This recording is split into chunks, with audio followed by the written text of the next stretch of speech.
a mediados de los 80, justo cuando yo estaba en el MIT, irrumpieron en las aulas y en las casas de los estudiantes los ordenadores personales. Por una parte, el IBM PC y por otra parte, el Macintosh.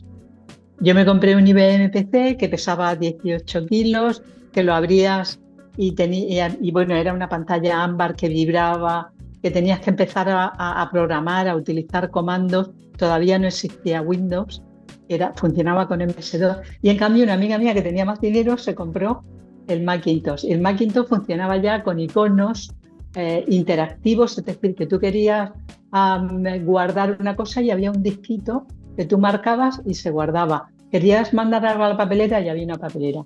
Claro, allí tuve la suerte de ser testigo y de participar en esa revolución fundamental que fue la irrupción de los ordenadores en una universidad como el MIT.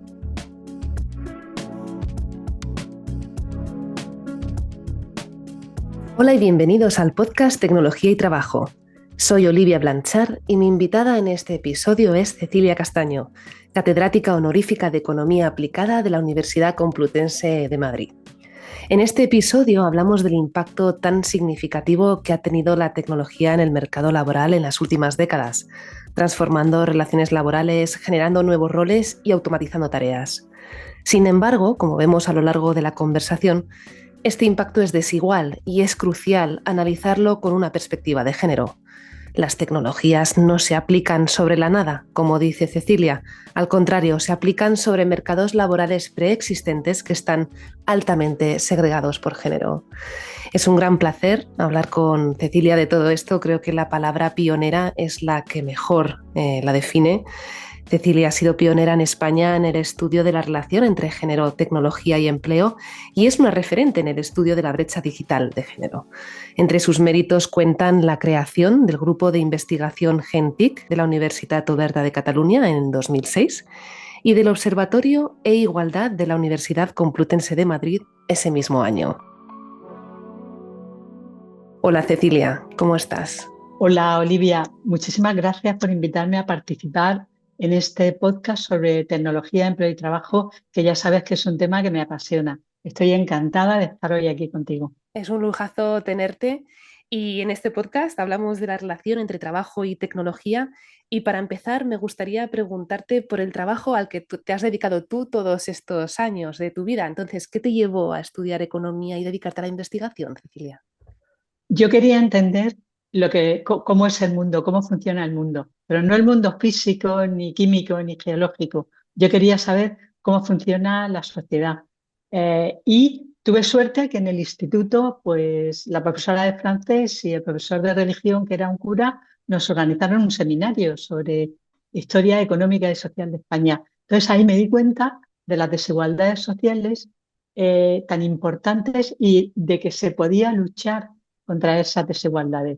Ahí decidí estudiar la carrera de políticas y dentro de la carrera encontré una asignatura fantástica que se llama Estructura Económica, en la que a través del planteamiento de un premio Nobel, Gunnar Myrdal, estudiábamos la montaña del hambre.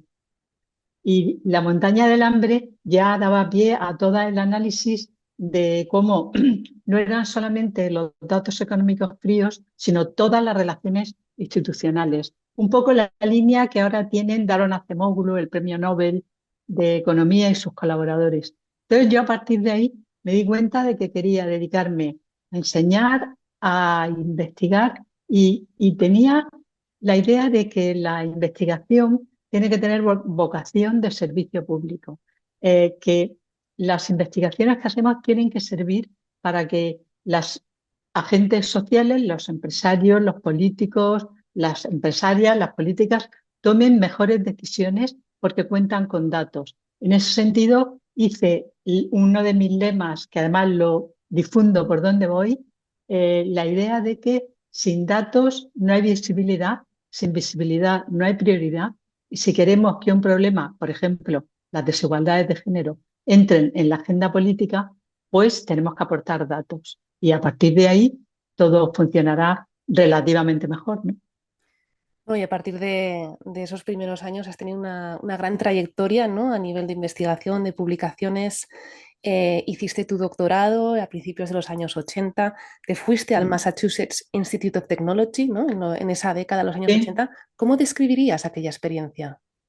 Pues mira, yo como mujer progresista que era, quería ir a Berkeley, que era una universidad muy contestataria, pero Manuel Castel, mi mentor, me dijo, tienes que ir al MIT porque si consigues que te admitan en el MIT, te van a admitir en cualquier universidad del mundo. El MIT era un sitio interesantísimo, porque es una universidad que no solamente se dedica a la ciencia, sino que se dedica a la tecnología, es decir, a encontrar aplicaciones prácticas de la ciencia para resolver problemas. Pero además era una universidad que tenía también un componente de pensamiento crítico muy importante. Y, por ejemplo, asistí a un seminario conjunto entre Harvard y MIT que se llamaba Seminario sobre Economía no neoclásica, no convencional, en el que analizábamos mucho toda la problemática el impacto de los cambios tecnológicos sobre el empleo. Y ahí, bueno, eso fue fundamental. Pero luego tuve una experiencia total en el MIT que fue genial. A mediados de los 80, justo cuando yo estaba en el MIT, irrumpieron en las aulas y o en las casas de los estudiantes los ordenadores personales. Por una parte, el IBM PC y por otra parte, el Macintosh. Yo me compré un IBM PC que pesaba 18 kilos, que lo abrías y bueno, era una pantalla ámbar que vibraba, que tenías que empezar a programar, a utilizar comandos. Todavía no existía Windows, funcionaba con MS-2. Y en cambio, una amiga mía que tenía más dinero se compró el Macintosh. Y el Macintosh funcionaba ya con iconos interactivos, es decir, que tú querías guardar una cosa y había un disquito que tú marcabas y se guardaba. Querías mandar algo a la papelera y había una papelera. Claro, allí tuve la suerte de ser testigo y de participar en esa revolución fundamental que fue la irrupción de los ordenadores en una universidad como el MIT. 18 kilos, has dicho que pesaba. 18 Wow. kilos, sí. ¿Cuánto han Y cambiado, no? era portable, 18 kilos, sí, sí. Wow. O sea, se supone que lo podías transportar de un sitio, bueno, Bueno, se supone. sí, era complicado y pasarlo por la aduana imposible, ¿no? Wow. Y Claro. desde aquella época, ¿no? Hemos visto, has visto, hemos visto un acelerado desarrollo tecnológico. ¿Cómo resumirías qué ha impactado el crecimiento de las tecnologías de la información y la comunicación en el mercado laboral en estas décadas? ¿Cuáles son los grandes titulares que destacarías? Pues en la década de los 80, la irrupción de los ordenadores personales y sobre todo la irrupción de Internet, los ordenadores personales a mediados de los 80, Internet a mediados de los 90, cambió completamente nuestra forma de trabajar, de vivir y de relacionarnos. Afectó muchísimo, no de una manera negativa porque no hubo caídas de empleo, pero sí que cambió el contenido de los empleos, el contenido de las tareas de trabajo, con aspectos muy positivos porque había tareas que eran muchísimo más fácil realizarlas con ayuda de un ordenador y de Internet y con aspectos también negativos porque había tareas que dejaban de tener sentido, las que eran muy rutinarias y tal. Pero en general el saldo fue positivo. En la década de los 90, perdón, ya en el siglo XXI, encontramos empieza la inteligencia artificial a funcionar, empiezan los algoritmos a sustituir bueno, algunas de las tareas que hacemos, pero yo creo que aquí ha habido dos innovaciones que han marcado realmente y que nos están marcando hoy. La primera fue en 2007 la aparición del iPhone y de los teléfonos inteligentes. Particularmente el iPhone tiene una importancia enorme, porque fíjate, el ordenador que yo me compré en el 85 en el MIT tenía 260K y cualquier teléfono inteligente que llevamos ahora en el bolsillo tiene gigas. Es enorme. Pero lo importante del iPhone era que estaba conectado a Internet 24 horas. De manera que esto sí que es un cambio radical porque va a cambiar la manera de trabajar y va a influir no solamente en tareas rutinarias, sino imagínate cómo ha cambiado la logística, cómo ha cambiado todo el sistema de transporte, cómo se han desarrollado las plataformas de trabajo, ¿no? Y creo que no se puede valorar la importancia del iPhone en general de los teléfonos inteligentes sin considerar también cómo en paralelo se desarrollan las redes sociales, cómo se desarrolla LinkedIn en 2002, Facebook en 2004, etcétera. Entonces, todo ese desarrollo de las redes sociales que ha tenido evoluciones que esperábamos que fueran muy positivas y que después estamos viendo que tienen aspectos muy positivos y tienen otros muy negativos, porque al final lo que está ocurriendo es que todo el mundo, casi todo el mundo tiene un teléfono inteligente, todo el mundo se conecta a las redes sociales y las empresas tecnológicas se dedican a comerciar con nuestros datos en lugar de darnos otras cosas que necesitamos. Ujú. Cada año se publican informes con cifras muy llamativas de los puestos que se crearán o se desplazarán, ¿no?, a raíz de esta revolución tecnológica. En 2013, los autores Frey y Osborne publicaron un famoso estudio que estimaba que un 47% del empleo en Estados Unidos era susceptible de ser sustituido por ordenadores en unos 10 a 20 años. Ahora las estimaciones son más conservadoras, pero mi percepción es que hay cantidad de estudios que se publican cada año que intentan predecir el futuro, pero que se quedan cortos porque ni tan solo hacen una mención de la dimensión de género, ¿no?, del mercado laboral. Entonces, Cecilia, ¿qué debemos tener en cuenta al aplicar una perspectiva de género al estudio del impacto de la tecnología en el trabajo? Bueno, vamos a ver.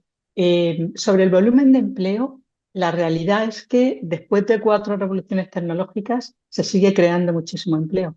Y de hecho hay un dato fundamental de David Otto del MIT y es que el 60% de los empleos en Estados Unidos en el año 2018 no existían en 1940. Entonces, bueno, se crean muchísimos empleos nuevos. ¿Qué empleos nuevos se crean? Y ahí entra la dimensión de género, ¿eh? David Otto también habla de que hay nuevas categorías de empleo muy pujantes. La primera son lo que él llama los empleos de frontera tecnológica, ¿no? Los empleos de frontera tecnológica que son empleos muy intensivos en conocimiento, en tecnología, muy masculinizados, ojo, muy masculinizados, muy bien pagados, empleos en los que incluso los trabajadores eligen la empresa en la que trabajan y ahí tenemos un reto muy importante que es incorporar a más mujeres con habilidades tecnológicas para poder estar en ese núcleo de empleo. Luego hay otro bloque de empleos importantísimo y cada vez más, que es el de lo que David Otto llama los empleos para gente rica, que son empleos de entrenador personal, de masajista, de fisioterapeuta, de todo lo que es el cuidado, ¿no? Que son empleos muy feminizados, por el contrario, en los que además la relación, digamos que son autónomos en general, ¿no?, aunque puedan depender también de plataformas o así, son empleos muy feminizados y son empleos que esos no van a desaparecer, esos empleos van a más. Y luego hay otro bloque de empleo muy importante que yo creo que a ti te preocupa mucho como a mí, que son los empleos del último kilómetro. Los empleos del último kilómetro, que son los empleos de los repartidores, de los que están en centros de llamadas, los que están haciendo proceso de datos y cuidado de datos, ¿eh? En fin, todo este tipo de tareas que tienen todos los empleos de logística, tal, que son empleos ya en los que el deterioro de las condiciones de trabajo es muy importante. Y ahí hay muchas mujeres, pero hay muchas mujeres, digamos, ahí es donde entra la interseccionalidad, ¿no? Ahí es donde hay muchas mujeres inmigrantes, muchas mujeres que están desde Filipinas, a lo mejor, porque en Filipinas se habla inglés, entonces se están encargando de estas tareas. Es decir, lo que está ocurriendo es que la polarización del empleo ha cambiado, claro.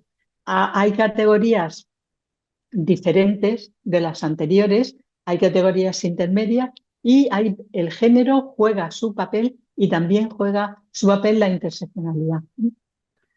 Y además el mercado laboral, como tú ya apuntabas, está segregado, ¿no?, horizontal, Sí, verticalmente. ¿Nos bueno, puedes contar un poquito esto más es sobre muy, sí, esto? sí, esto es muy importante porque las tecnologías no se aplican sobre la nada, se aplican sobre estructuras del empleo que están muy segregadas por género. Y pensemos, la segregación más clara es el empleo masculino centrado en todo lo que tiene que ver con los objetos, con los artefactos, ¿eh? desde el trabajador de la construcción al transportista, al que maneja una máquina. Y en cambio, el empleo femenino mucho más concentrado en las personas, ¿no? En todo lo que son cuidados y todo lo que es el ámbito más amplio, no solamente de cuidados, sino que es, por supuesto, todo lo que es la salud, medicina, enfermería, etcétera, la educación, importantísima, los servicios sociales y asistenciales, es decir, toda una serie de, de empleos que tienen cada vez más importante, pero que también ahí hay no solamente la brecha, no es solamente hombres, mujeres, sino que también dentro de las mujeres pues están todas las empleadas domésticas o los escalones más bajos de las tareas de cuidado en los que entra mano de obra inmigrante, mano de obra con discapacidad y de aquellas personas más desfavorecidas en el mercado de trabajo. Si me permites añadir un último elemento aquí que me parece muy importante y es el siguiente. Estamos en la era de la inteligencia artificial, ¿no? Y de los teléfonos inteligentes. Entonces, lo importante ahora no es el músculo, sino que es el cerebro, ¿no? Entonces, ahí también aparecen fenómenos de polarización relacionados con el género. ¿Por qué? Porque como las mujeres hacen, digamos, consiguen mejores resultados escolares que los hombres, tienen más títulos universitarios, las categorías de profesionales, científicos y técnicos, ¿eh? No técnicos manuales de estoy en una fábrica. Son categorías fundamentalmente femeninas, o por lo menos donde las mujeres ya están consiguiendo el 50%. Sin embargo, hay barreras muy importantes que impiden que lideren en esos sectores. Entonces, claro, ahora el impacto de las tecnologías, la segregación por género es mucho más compleja de lo que parece a primera vista. Y además hay otro factor donde también se ve esta segregación, ¿no? De la que estamos hablando, que es en cuanto al tipo de contratación. Sí, además, bueno, ahí hay un problema que luego lo hablaremos cuando hablemos de las barreras, pero aquí hay un problema del tiempo de trabajo, ¿no?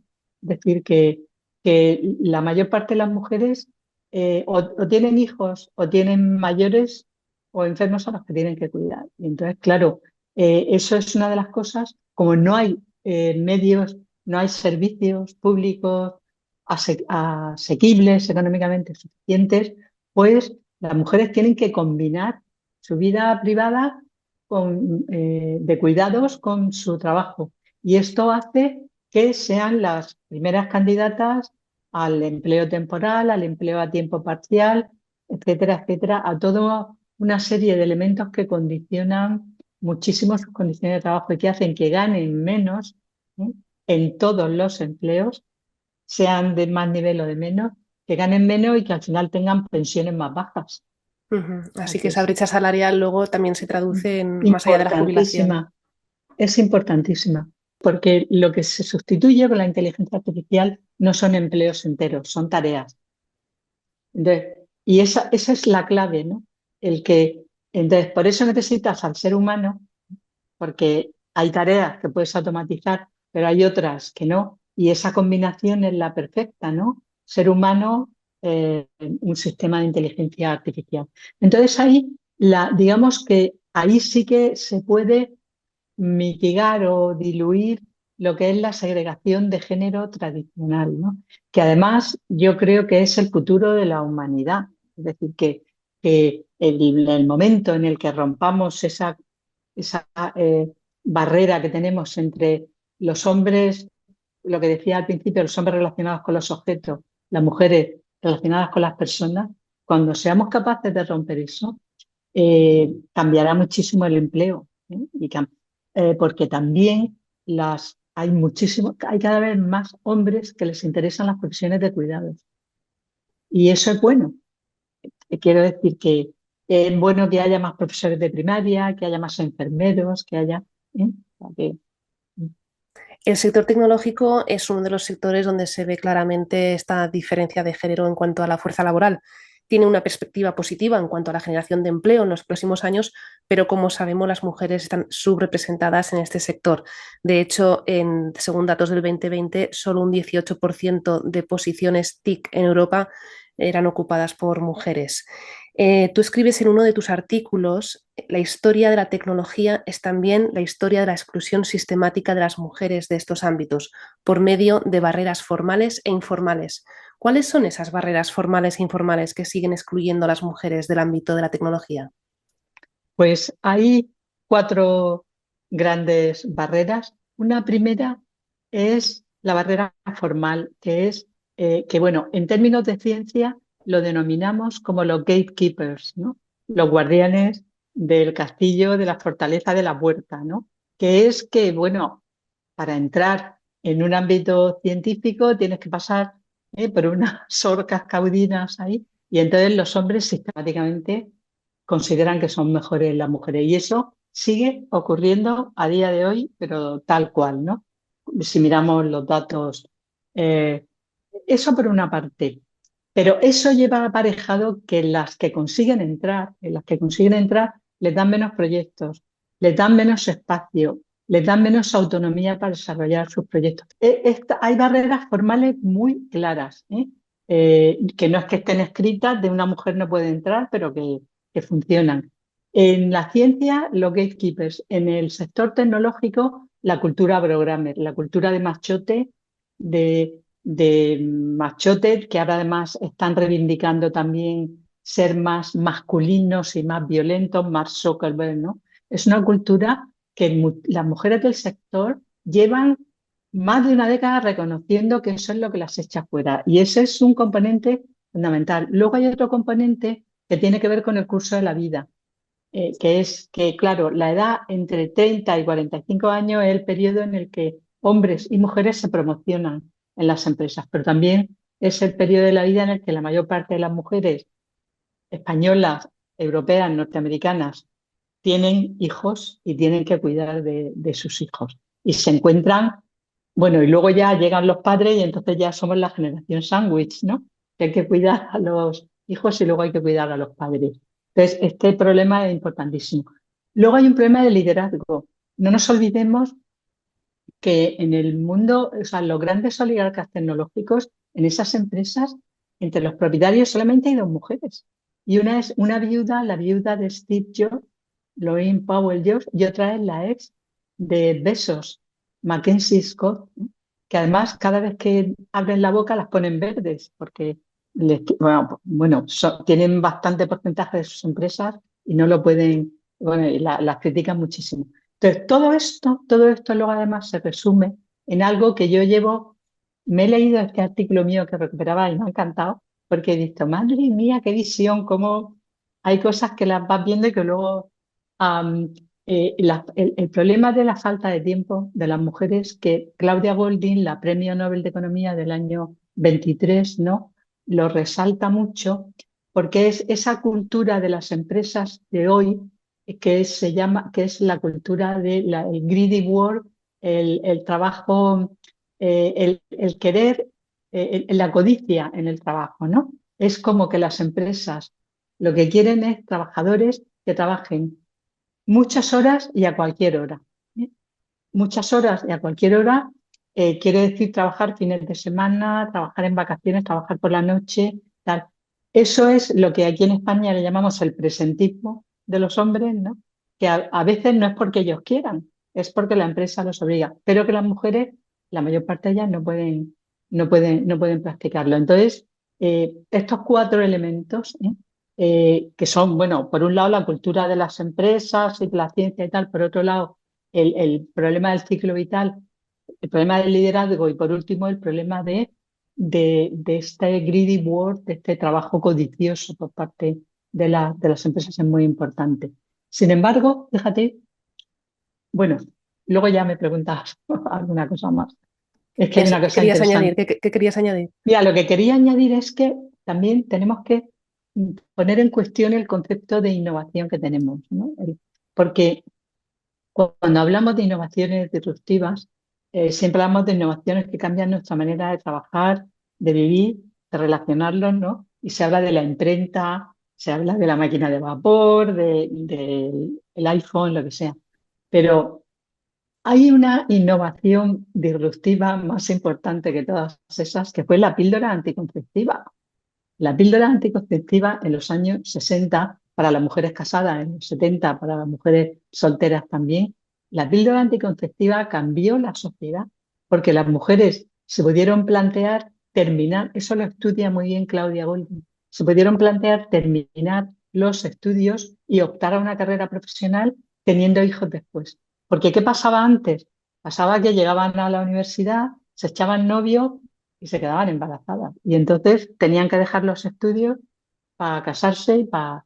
En el momento en el que tuvieron esa libertad sexual, pues les permitió apostar por carreras eh, de estudio y de trabajo mucho más amplias. Entonces, este es un tipo de innovación que tiene una importancia enorme porque consigue mejorar la sociedad, que aumente el empleo, que aumente el PIB, a partir de darle más libertad y más autonomía a las mujeres en relación con su propio cuerpo.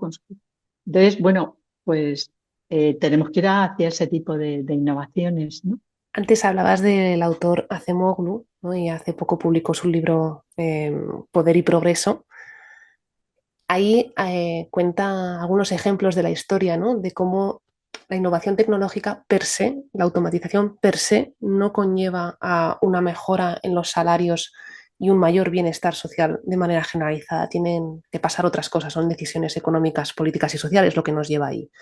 Entonces, de esta cuarta revolución industrial, ¿qué nos puedes contar sobre esto? ¿Cuál es la relación entre tenemos más tecnología, más inteligencia artificial, más chat GPT, pero cuando vamos al supermercado nuestros sueldos no han aumentado a la par, ¿no? Entonces, Mm. Sí, tenemos, yo diría que tenemos más promesas y menos realidades, ¿no? Tenemos más promesas porque nos dicen que el progreso tecnológico es el progreso de todos, ¿no? A la hora de la verdad, acceder al progreso tecnológico muy poca gente. Y de hecho, hoy día es tremendo que una parte importante de estas empresas ya ni siquiera hacen progreso tecnológico, lo que hacen es trabajar, o sea, y seguir sacándole partido a nuestros datos. Yo creo que ahí hay una pieza que falta fundamental, que es los mecanismos para compartir el progreso.